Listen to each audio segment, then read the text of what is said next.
Hello everyone, I'm Brian. Today I'm doing a trailer reaction to The Doorman 2020. So I don't know if this is official or not, but this is a poster for it. I don't know much about it, so let's go ahead and give this trailer a shot.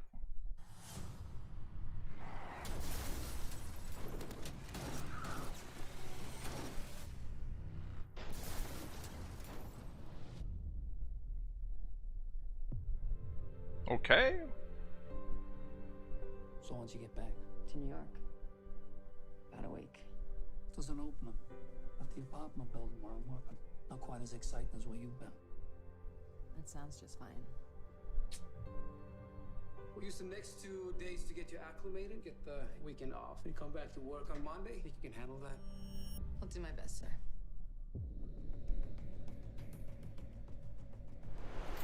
Fishy people already? Good lord. Shall we begin? Hey, what's going on? Hey, who are you? I promise our visit would be as brief as humanly possible. The way holding that gun was a little weird.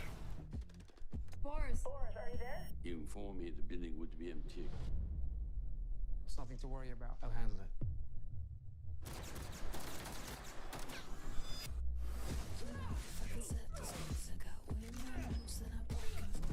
Huh, that was actually quite interesting. He's dead and you're next. What's a decorated soldier doing here as a doorman? It's looking a little bit like Die Hard. They're here. They have to be. It's a bloody Rembrandt.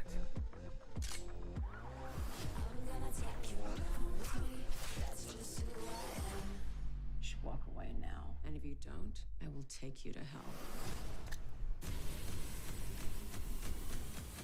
That was kind of weird.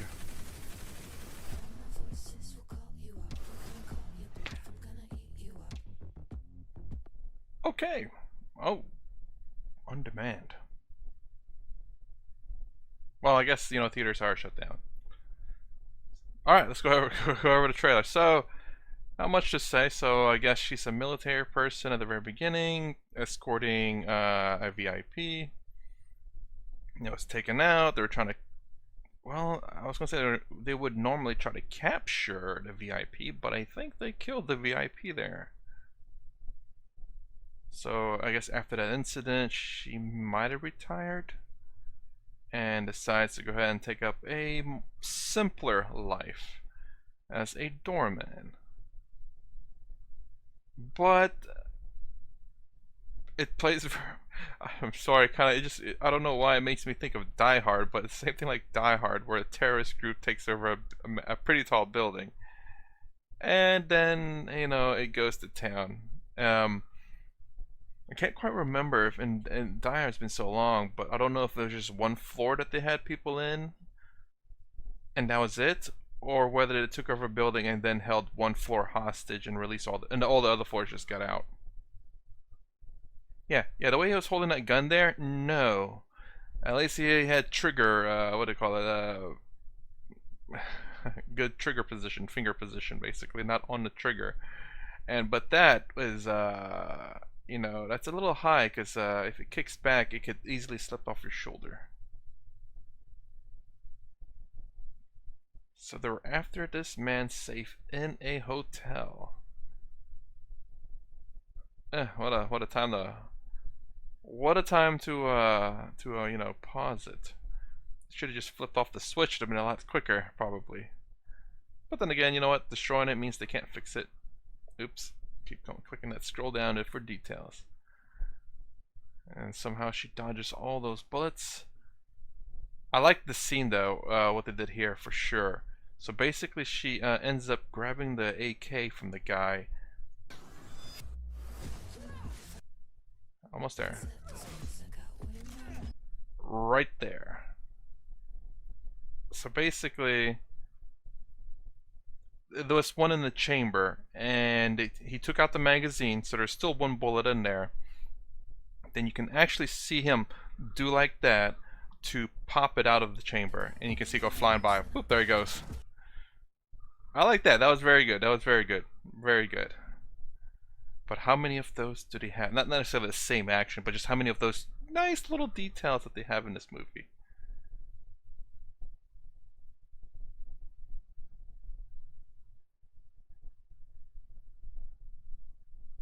So yeah, okay. Not much to say. Oh, here's another scene that I was a little confused. Why is she fighting the cops for? I mean, maybe, you know, maybe they're trying to detain her, and it's a way to gain control of the building, because, you know, they don't know if she is really in fact a good or bad guy in this situation. What they intend to do is just go ahead and get everyone arrested and then sort it out later, because if she was a bad guy and they let her go, then she's scot free. So I can understand the reason why they could potentially detain her, and she probably doesn't want to be detained because she wants to protect the little girl, so she ends up knocking out all the police. And it's kind of weird. I guess she ended up jumping in the middle of the beehive and yet somehow still escaped. Then again, maybe I can't remember if that's the same thing that happened with Die Hard or not. This just reminds me so much of Die Hard. I don't know why. Alright, so that's the Doorman. So, looks like it actually has some decent action in it. The thing that stands out the most for me is that little detail of ejecting the bullet out of the chamber there. Very good. But there's really not too much to say about this. I mean, it's a pretty straightforward film, kind of turn off your brain and enjoy kind of film. Saying that, my rating for this is probably a 2.5.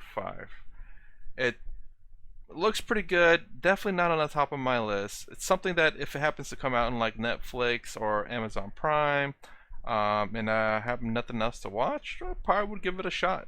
It looks good enough for that. Again, or like I said, anytime you just want to turn off your brain, or you're just cleaning the house and you just have playing in the background, I tend to do that a lot. Watch a movie that's just not necessarily interesting, but I wouldn't mind watching, doing it as I clean and watch the movie at the same time. But of course, whenever there's good parts, I do rewind it and pay attention. But there's a lot of parts where they're just talking, and you just have to, you can listen and it'll be fine.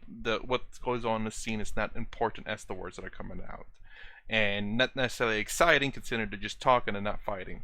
Alright, that's my rating. What about you guys? What would you rate this? Would you give this a 5, a must watch, a 4, will watch, a 3, a may watch, a 2, a may not watch, or a 1, won't watch?